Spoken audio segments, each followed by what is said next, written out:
Hi guys, যারা সাগর দত্ত হসপিটালে এসে রক্ত পরীক্ষা করতে চান তারা এই যে গেটটা দেখলেন সামনে, এটা আউটডোরের অপোজিটে।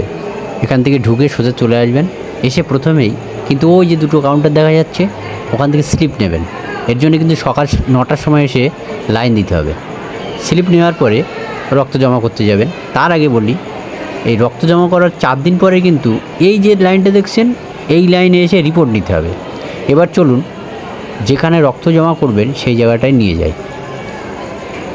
ওখান থেকে রক্ত জমা দেওয়ার স্লিপ নিয়ে সোজা এইভাবে সোজা চলে আসবেন। এসে দেখুন সামনে সেন্ট্রাল প্যাথোলজি বলে লেখা আছে বড় বোর্ডে। ওই যে দেখুন কালো বোর্ডে, ওইখানে আবার লাইন দিয়ে ভিতরে প্রবেশ করতে হবে এবং ওখানেই আপনারা রক্ত দিতে পারবেন। এবার এই সঙ্গে দেখুন এই যে পাশে দেখছেন ফিভার ক্লিনিক লেখা, দাঁড়ান আবার দেখাচ্ছি। এই যে বাঁ দিকে দেখুন ফিভার ক্লিনিক লেখা, এর উপরে এই যে দেখছেন 3টে জায়গা দেখা যাচ্ছে বা দোতলার অংশ। এখানে কিন্তু জন্ম সার্টিফিকেট পাওয়া যায়।